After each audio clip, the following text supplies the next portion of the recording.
प्रसार माध्यमांमध्ये काही गोष्टी आलेल्या आहेत ज्या अधिकृतपणे पक्षांनी, राष्ट्रवादी काँग्रेस पक्ष, शरदचंद्र पवार अधिकृतपणे कुठल्याही चॅनलशी किंवा कुठल्याही वर्तमानपत्राशी पक्ष बोललेला नाही.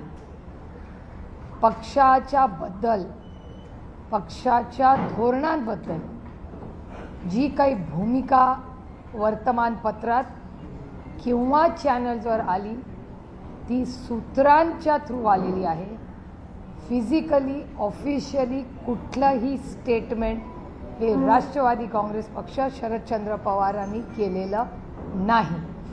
त्याच्यामुळे हा सगळा गोंधळ जो मी चॅनल्समध्ये गैरसमज हे पाहिले, त्याच्यामुळे मला असं वाटलं की आदरणीय पवारसाहेब आणि राष्ट्रवादी काँग्रेस पक्ष आणि महाविकास आघाडी, आमचे सहकारी, पदाधिकारी, कार्यकर्ते यांच्या मनात पक्षाबद्दल कुठलाही गैरसमज असू नये म्हणून मी आपल्याला विनंती केली. कारण अधिकृत पक्षांनी कुठलीही भूमिका मांडलेली नाही. त्यामुळे तुम्हाला मनात जे प्रश्न असतील ते मन मोकळेपणे तुम्ही मला विचारावे आणि जे ऑन कॅमेरा आहे तेच वास्तव आणि सत्य आहे. सूत्रांची माहिती, हा बोलला, तो बोलला, ऑफ कॅमेरा, ऑन कॅमेरा, चहा पिताना, गप्पा मारताना, त्याच्यात काही तथ्य नाही. त्याच्यामुळे मन मोकळेपणे तुमच्या मनात जे असतील ते प्रश्न, त्याचं वास्तव, आणि त्याचबरोबर इथे यायच्या आधी काँग्रेसचे अध्यक्ष आणि माननीय संजय राऊत साहेब या आणि बंटी पाटील दादा या तिघांशीही मी सविस्तर बोललेले आहे. कारण का त्यांनाही काही गैरसमज काय होतं, कोण नागपूरला आहे, कोण आणि कुठे आहे, मग तो बूम घेऊन जातो, त्याला बिचारायला हेड ऑफिसनी काहीतरी सांगितलेलं असतं, मग त्या हेड ऑफिसनी सांगितलेलं तो बिचारा पुढे विचारतो. त्याच्यामुळे हा एक थोडंसं मिसकम्युनिकेशन झालं आहे असं मला जाणवलं. म्हणून मी आपल्याला विनंती केली की तुमचे जे काही प्रश्न आहेत आणि पक्षाची काही ठोस भूमिका आहे ही पक्षाच्या वतीने आदरणीय पवारसाहेब, माननीय जयंतराव, माननीय शशिकांत शिंदे साहेब या सगळ्यांची चर्चा करून सगळ्या खासदारांना आणि आमदारांना माहिती देऊन मी तुमच्यासमोर आज इथे बसलेली आहे.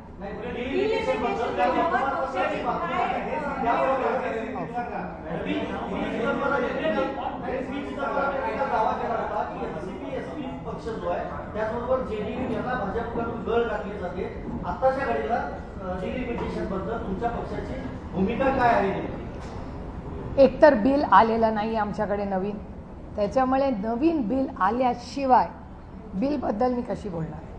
त्याच्यामुळे बिल काय येईल हे बिल आल्यावर 24 तासात त्याचा अभ्यास करून आमचा काय स्टँड आहे हे मी सांगू शकतो.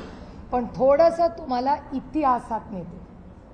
इतिहास या बिलाचा असा आहे की जेव्हा एकतर महिला आरक्षणाचं बिल हे एकमताने भारताच्या संसदेत पास झालेलं आहे, हे वास्तव आहे या देशात. त्यामुळे महिला आरक्षणाचं बिल यूनॅनिमसली पास हो चुका है इस देश. हम सब ने पास किया है, एक मत से पास किया है, ही एक भूमिका झाली. त्याच्यामुळे हे वास्तव आहे. त्याच्यानंतर माननीय किरण रिजिजू यांनी अरविंद सावंतजी, शिवसेना, असद ओवेसी भाई, असद भाईंना, मला आणि अरविंद सावंतांना, आम्हाला तिघांना त्यांनी बोलवलं दिल्ली. त्या मीटिंगमध्ये या देशाचे गृहमंत्री माननीय अमित भाई शाही होते.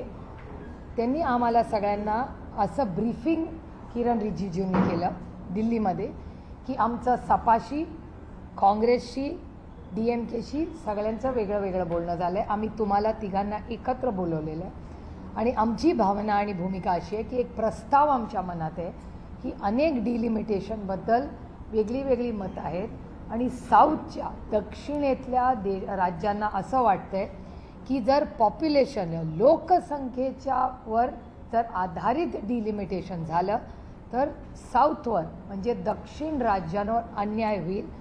त्याच्यामुळे डिलिमिटेशनला सगळ्यांचा विरोध आहे. सगळ्यांना समान न्याय मिळावा हे पूर्णपणे रास्त आहे आणि आम्हाला सगळ्यांनाच मान्य. मग आता डिलिमिटेशनचा फॉर्म्युला काही बदलता येईल का? तर अमित भाई शाह आणि किरण रिजिजूंनी असा एक प्रस्ताव आमच्यासमोर ठेवला की आपण सरसकट काश्मीर टू कन्याकुमारी प्रत्येक राज्यामध्ये 50% सीट वाढतील. याचं उदाहरण मी समजून सांगते तुम्हाला की समजा 48 सीट महाराष्ट्रात आहे. 48 तर 50% किती होतं? 24. म्हणजे 48 प्लस 24 म्हणजे 72. म्हणजे महाराष्ट्रातून 72 खासदार निवडून जातील. आणखीन एक उदाहरण तेथे समजून सांगायला सोपं करण्यासाठी सगळ्यांना की उत्तर प्रदेशमध्ये 80 खासदार निवडून जातात. त्याचा 50% म्हणजे 40. म्हणजे उत्तर प्रदेशातून 120 खासदार जातील. सोपं झालं? क्लिअर? No confusion? आता समजा आपण महाराष्ट्र केंद्रबिंदू ठेवूया, कारण का आपण महाराष्ट्रात बसलोय, मुंबईत बसलोय. 72 खासदारांमध्ये पहिलं SC STला आरक्षण द्यायचं. त्याच्यात 3 सीट जातात हिशोबाप्रमाणे. 3 सीट गेल्या 72 मधल्या, एकूण 70 राहिल्या. एकूण 70 मधल्या 33% आरक्षण जाणार, त्या महिला जाणार. राहिल्या 48 ज्या ओपनला राहतील. Any confusion, any questions? मगच पुढच्या टप्प्यात जाते. तर 50% सरसकट देशात वाढ आली तर कुणाचा विरोध आहे का? तेव्हा मी स्वतः, शिवसेना स्वतः, असं दोघेची आम्ही सगळ्यांनी सांगितलं हा लोकसंख्येपेक्षा हा जास्त योग्य आम्हाला वाटतं. आम्ही इंडिया अलायन्समध्ये चर्चा करतो आणि मग तुम्हाला सांगतो. मी स्वतः त्या इंडिया अलायन्सच्या मीटिंगमध्ये गेले. हा प्रस्ताव अमित भाई शाहनी आम्हाला बोलला. आमचं ऑब्जेक्शन होतं की आम्हाला सगळ्यांना एकत्र बोलवा. तुम्ही सपाला, तृणमूलला, काँग्रेसला असं वेगळं वेगळं बोलू नका. जे करायचं आहे, जर चांगला प्रस्ताव असेल, मनात काही दुसरं नसेल, तर मग आम्हाला इंडिया अलायन्सने एकत्र का नाही बोलत? म्हणून खडगे साहेबांच्या नेतृत्वाखाली आम्ही एक पत्र लिहिलं सरकारला की बाबा जो काही प्रस्ताव आहे हा आम्हाला बरा वाटतोय, करायचा असेल, कारण का डिलिमिटेशनचं बिल ह्या वर्षी ड्यू आहे. त्याला काही टाईमलाईन नाही, पण साधारण अनेक वर्षानंतर एक टाईमलाईन नंतर डिलिमिटेशन होतं. तर ते 2026मध्ये करायचं असेल तर एक चर्चेनी गुणागोविंदाने ते व्हावं, कुठल्याही राज्यावर अन्याय होऊ नये म्हणून हा प्रस्ताव आला. माझं स्वतःचं DMK, तृणमूल, सपा सगळ्यांशी बोलणं झालं, काँग्रेसशी बोलणं झालं आणि मोठी हा प्रस्ताव जेव्हा आला तेव्हा आम्ही सगळे म्हणलो की इंडिया अलायन्सच्या माध्यमातून आपण या सगळ्याचा विचार करायला हरकत नाही, कारण का कुठल्याच राज्यावर त्याच्यात काही अन्याय होत नाही असं दिसतंय. पण हे करत असताना डिलिमिटेशनचा प्रोसेस काय असेल, म्हणजे मतदारसंघ जर बदलायचे झाले तर तुम्ही कसे बदलणार, त्याचा फॉर्म्युला काय, तर याचं उत्तर सरकारकडे नव्हतं. मग सरकारने बिल आलं. बिल आणल्यावर आम्हाला धक्का बसला, कारण का मला स्वतःला वाटलं होतं की ते 50% त्याच्यात लिहिलेलं असेल. बिलमध्ये कुठेही 50%चा उल्लेख देखील नव्हता. तुम्ही संसदेची चर्चा जर काढून बघितली, आम्ही सविस्तर त्याचा उल्लेख आमच्याही भाषणात केला आहे आणि माननीय अमित भाई शाहचं ऑन रेकॉर्ड पार्लमेंटमध्ये संसदेत स्टेटमेंट आहे की 50%ची अट माझी घालायची तयारी आहे. 1 तास हाऊस बंद करूया, मी बिलाचा प्रस्ताव करतो. नंतर ना हाऊस बंद झालं ना नवीन बिल आलं. आणि बिलचं काय झालं हे तुम्ही सगळ्यांनी पाहिलेलं आहे. त्याच्यामुळे 50%, आता मला कोणीतरी परवा व्हॉट्सॲपवर विचारलं तुमचा डिलिमिटेशनला सपोर्ट आहे का, तर मी म्हणलं जेव्हा मागच्या वेळीच माझं बोलणं, आणि मी कुणाशीही बोललेले नाही, मला कुठल्याही प्रसार माध्यमातून मीडिया हाऊसनी विचारलेलं नाही, मी कुणाशी वर्बली बोललेले नाही. मला काल एक व्हॉट्सॲप आला की आर यू सपोर्टिंग, त्याचं मी उत्तर लिहिलं की we will consider provided, consider, इंग्रजी मी रिपीट करते, consider supporting if the 50% cap is to be discussed and the bill, how will it be implemented is still a question mark. एवढं सविस्तर मी व्हॉट्सॲपवर एक प्रायव्हेट कॉन्व्हर्सेशनमध्ये हे सांगितलेलं. आता प्रायव्हेट कॉन्व्हर्सेशन्सच्या जर बातम्या होत असतील तर मग आता आजपासून तुमच्याशी प्रायव्हेट व्हॉट्सॲपवर का बोलायचं का नाही हा पण प्रश्न झाला. कारण का एक तुम्ही मला प्रश्न विचारला तो मैत्रीत मी त्याचं तुम्हाला उत्तर दिलं. ती बातमी होणार असेल तर आजपासून मी तुम्हाला जेव्हा बोलीन on record off record WhatsApp मी असं समजीन की तो कॅमेरा चालू आहे. कारण का ती व्हॉट्सॲप ही काय आमचा खूप गांभीर्याने काम करणारा पक्ष आहे. त्याच्यामुळे व्हॉट्सॲपवर आम्ही धोरणं नाही ठरवत. बिल तर हातात आलं पाहिजे. मी सपोर्ट करायला माझ्या हातात बिल तर असलं पाहिजे. बिलच आलेलं नाही सपोर्टचा विषयच येत नाही. पण जुन्या बिलमध्ये काय होतं याची चर्चा जरूर झाली आहे. मी आजही जेव्हा राऊत साहेबांशी बोलले तेव्हा राऊत साहेबांनी मला हे सांगितलं की हो सुप्रिया तू म्हणली ते बरोबर आहे. मी उद्धवजींशी बोललो. आम्ही अरविंद सावंतांनाही बोलून घेतलं. अरविंद सावंतांनी कन्फर्म केलं की सुप्रिया सुळे, असद ओवेसी, अरविंद सावंत, अमित शहाजी आणि किरण रिजिजू अशी मीटिंग दिल्लीत झाली का तर झाली. ती ऑफिशियलच मीटिंग होती. ती आम्ही काँग्रेसला सांगितली का ऑफकोर्स सांगितली. आणि मी आजही जेव्हा हर्षवर्धन सपकाळांना बोलले मी काँग्रेससाठी बोललेलेच नाही. तुम्ही दाखवावा आज सकाळपासून मी कॅमेरावर काँग्रेसने हा निर्णय घेतला आहे. मी आत्ता पहिल्यांदा बोलते आज मीडियाशी. त्याच्यामुळे या सगळ्या गोष्टी ज्या आहेत it's a storm in a tea cup. मला वाटतं त्या खिडक्या बंद करा म्हणजे आवाज येणार. त्यामुळे राष्ट्रवादी काँग्रेस पक्ष शरदचंद्र पवार डिलिमिटेशनच्या बाबतीत जर गरज असेल तर सरकारने प्रस्ताव द्यावा. 50% जो कॅप आहे तो जर सगळ्या इंडिया अलायन्सची आम्ही चर्चा करू आणि योग्य आणि लोकप्रतिनिधी आणि मायबाप जनतेच्या हिताचा असेल तर आमची कुठल्याही विधेयकाला चर्चा करायची तयारी आहे. कारण काही लोकशाही आहे. मी 3 JPCजवर आत्ता आहे.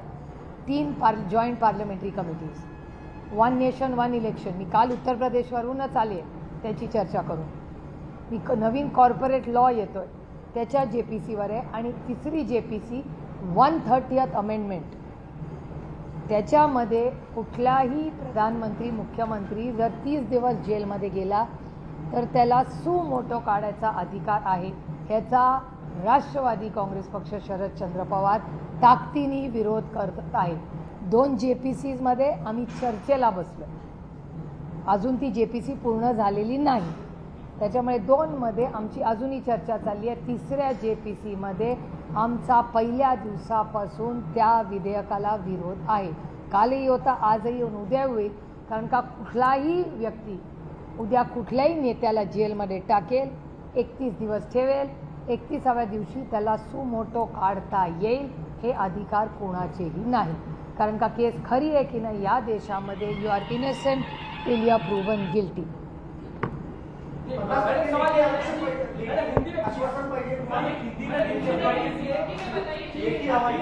मला डिलिमिटेशनचा प्रोसेस काय असेल, फॉर्म्युला काय असेल हे तर कळलं पाहिजे आम्हाला. आमचं म्हणणं आहे डिलिमिटेशन काळाची गरज आहे असं सरकार म्हणते. ठीक आहे आमची चर्चेला बसायची तयारी आहे. पण तुम्ही एकतर साऊथच्या राज्यांवर अन्याय होणार नाही ह्याची खबरदारी घेतलीच पाहिजे. कुठल्याच राज्यावर अन्याय होईल. आणि म्हणून मी DMKचा आवर्जून उल्लेख केला. कारण का DMK पक्षाची माझं सविस्तर बोलणं झालेलं आहे. आणि 50% सीट जर वाढणार असतील तर DMK ह्याचा विचार करायला, मी हो म्हणलेले नाही, विचार करायला आपण सगळे इंडिया अलायन्समध्ये बसूया. ही DMKची लाईन मी स्वतः ऐकलेली. त्याच्यामुळे त्यांच्या ह्या सगळ्यांबरोबर चर्चा करूनच इंडिया अलायन्स एक मताने निर्णय घेईल. असं झालं त्याच्या आधी ना 50%चं आलं ना फॉर्म्युला आला आणि विधेयक पडलं. आणि त्याच्यामुळे नवीन विधेयक आमच्याकडे आलेलं नसल्यामुळे आम्ही विधेयकावर कसं बोलणार.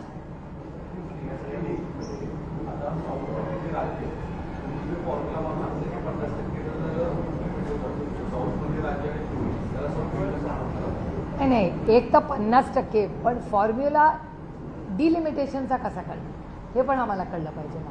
आता तुम्हाला आठवत असेल तर आसाममध्ये तुम्ही जर बघितलं तर आसाममध्ये गौरव गोगोईंचा मतदारसंघाची चीरफाड करून टाकली. हा डेटा आहे ना. त्याचबरोबर पुण्यामध्ये कॉर्पोरेशनचे जे वॉर्ड्स आहेत त्याच्यामध्ये दत्ता धनकवडेंचा वॉर्ड हा पूर्णपणे तोडून फोडून टाकला होता आणि हे तुमच्याच चॅनलवर दत्ता धनकवडेंनी ही कंप्लेंट दिवंगत नेते अजितदादा पवारांना सांगितली होती